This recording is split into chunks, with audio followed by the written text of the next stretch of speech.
Hi, I'm Val Monahan. And I'm Kathy Ritchie. We work for the Yukon Government Museums Unit. Today, we would like to show you how to do a simple upgrade for collection storage. Custom foam cutouts. Object movement and repeated handling are significant sources of physical damage.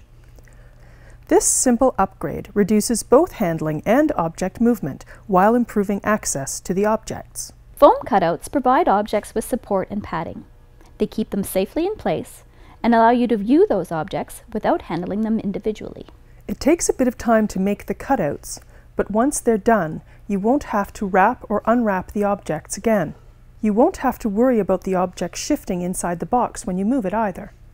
This method is best suited for smaller, stable objects of like weight, size, and material, and there are a few things to consider before beginning this project.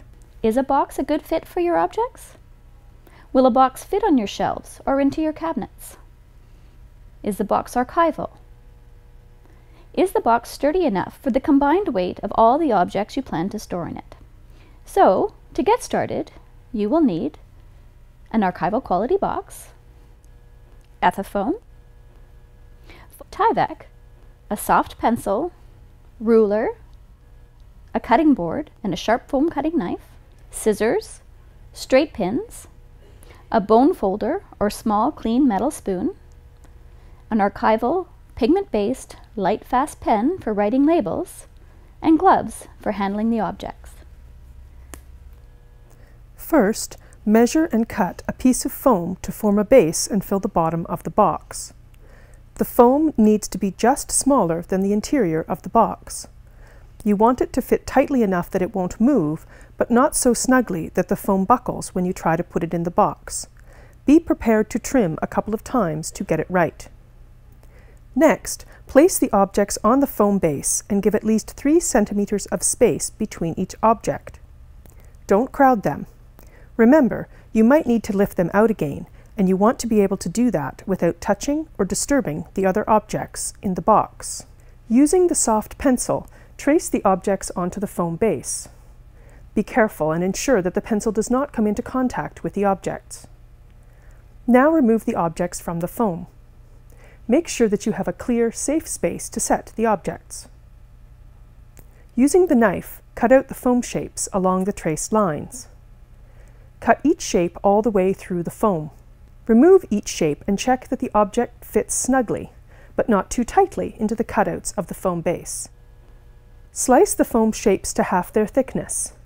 Measuring the halfway point around the shape helps to ensure an even, straight cut. Place the lower half of the foam shape you've just cut into the matching cutout in the foam base. It should fit snugly. Measure a 1 to 1.5 centimeter border around the cutout in the foam base and, using your pen, mark it with dots to create an outline. Adjust the blade on your utility knife so 1.5 centimeters is exposed. This will give you an even cut without going through the thickness of the foam. Cut along the dotted outline of the cutout in your base. Using the top half of the foam shape as a guide, cut a piece of Tyvek to mimic its shape, making it about 7 centimeters larger in every direction, or large enough to cover the depth in the base and the border you've made around your cutout. To make the Tyvek softer, crumple it up in your hand several times. Smooth out the Tyvek and place it underneath the top half of the foam shape and insert both into the matching cutout. Take the bone folder or the handle end of your metal spoon and tuck the edges of the Tyvek into the cut you just made. Inserting the top half of the foam shape will keep the Tyvek in place while you tuck in the edges. Repeat these steps for all your objects. Cut some Tyvek into label-size pieces. You can also use archival paper or labels. Write the accession number for each object on your label using your pen. Remember, you need to use an archival, pigment-based, light-fast pen. Secure the labels to the Ethafoam base next to their corresponding objects with the straight pins. Hot melt glue can be used, but it will fail over time, so the pins are recommended. Once the labels are in place, place the objects into their cutouts. Now that the upgrade is complete, you can see that the objects are securely supported and visually accessible.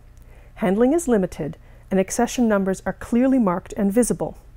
Don't forget to put them on the outside of your box, too. The foam cutouts will also work well in custom artifact trays and can be used in artifact cabinets. Just cut your foam base to fit the tray or drawer. We hope you find this storage upgrade approach helpful.